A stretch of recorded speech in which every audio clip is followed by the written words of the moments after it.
There's ways of doing that. You're going to get the opportunity to demonstrate that. So, okay, pregnancies. Always a small potential, and I mean a really small potential for adverse biologic effects. In all the years that I worked doing radiation safety, never had one pregnancy-related issue to anybody working in radiology. Every child was, well, based on some of the parents that I knew, I still had to call the child normal, but those are long stories. But yeah, no, it's very difficult to create. Basically, the biggest problem with pregnancy, honestly, is spontaneous abortion that happens before women even know that they're pregnant. And that's common. A large percentage of those initial pregnancies don't go past a few days. Okay. You never even know you're expecting. There is no threshold. Effects are proportional to dose. 10-day rule. Yeah.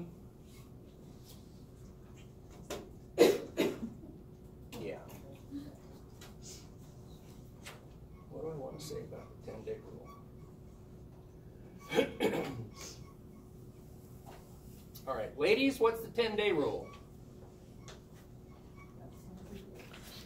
So, if it's more than 10 days from the first day of her last menstrual cycle, usually our physicians, some of our physicians in Florida, they request the pregnancy test before they do any procedures. Everybody hear that? Yeah. Pee in the cup. Yeah, see, perfect. I'm not sure that all physicians are doing that anymore. But yeah, that's a standard. But it's followed by a whole bunch of questions. Oh, it's more than 10 days? Yes. Are you sexually active? Yes. Are you on birth control? If answer is yes, a lot of physicians wouldn't require it. But oh, I'm not. Okay, then pregnancy test. Yeah, most places what they do, they just send her to the lab, pee in the cup, pregnant, no, okay, do the exam. That happens really quick. I know most of the departments that I worked with, that's what they did. Is like, the question is there any possibility you could be pregnant?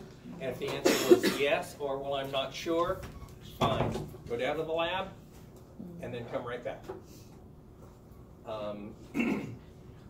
One thing I do want to say about that question about pregnancy, all of you, when you work in your departments, do you have a radiology information system?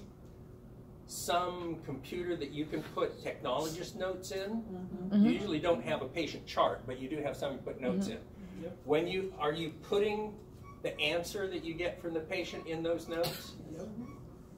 I'm only seeing a few heads. Denied pregnancy. Would like yeah, denied you should pregnancy. Always, when you ask a patient, is there any possibility you could be pregnant, and the patient says no, you want to either, or yes, whatever answer it is, you want to put that answer in that system to say, you know, pregnancy status queried and denied, or yes, whatever, but you want to log that.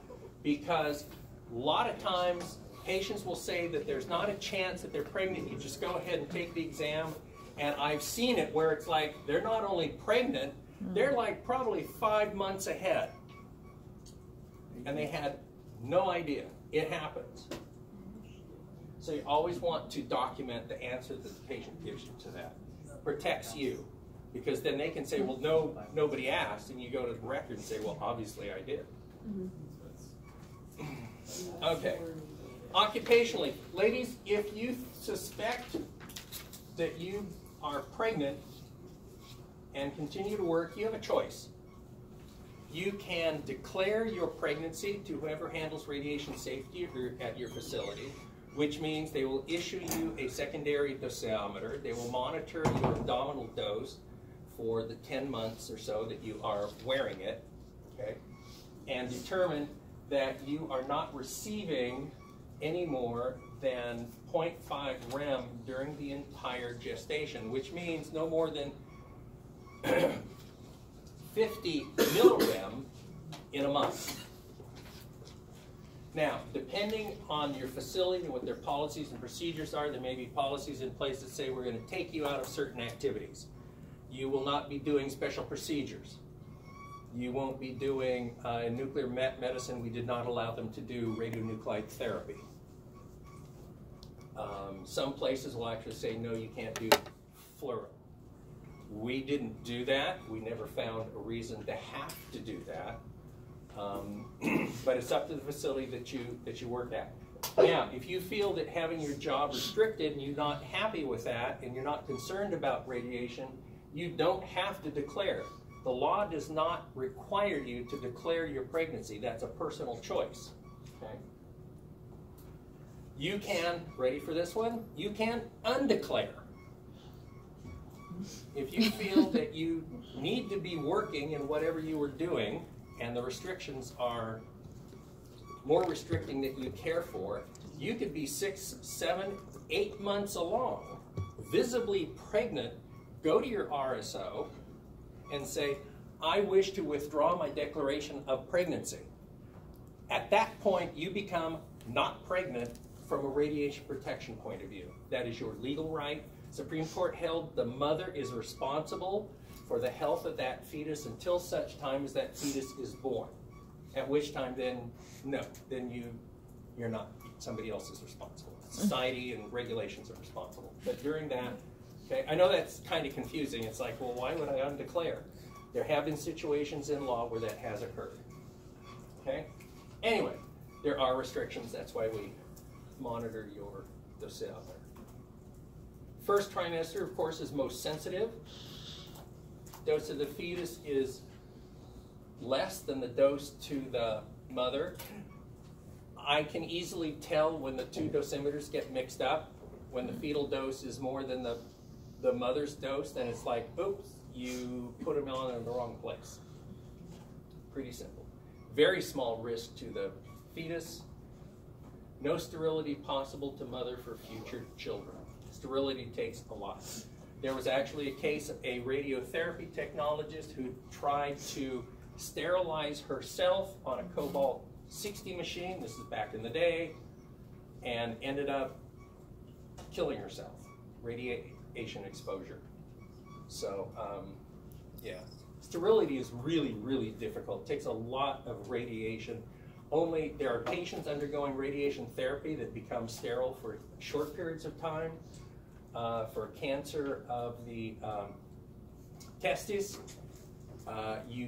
males can become sterile for a very long time, but it's very, takes a lot to cause sterility. And again, you have your 2 badges. Options: delay having children. That doesn't really work. You want to have kids when you're young, right? Well, you have the energy to deal with them. But yeah, you can always delay having kids. You can resign. Temporary reassignment. There are some facilities, depending on what your normal job is. If you're doing mostly, for example, special procedures, or you're doing a lot of radioiodine therapy, the facility will most probably then temporarily reassign you to another area of the department. And I believe if you're a part of a represented community, union-wise, you would be paid the same that you were in your original job. But it's just to keep that exposure down. You can wear a protective apron, which if you're routinely doing fluoro, you have to wear an apron anyway. Never hold patients, which you're not supposed to do anyway as a technologist. No portable OR or fluoroscopy. That can be an option. You can stay out of the x-ray room. Okay. So, in the time we have remaining, let's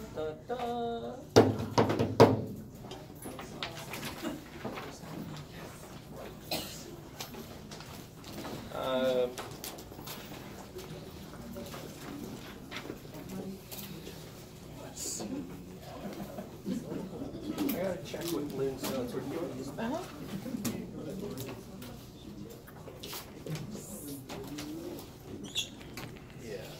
So, The directions for this are you do individual work. You'll turn them in for points. I grade them, give them back to you. We can discuss it, then you get to go home. Dun, dun, dun. Oh.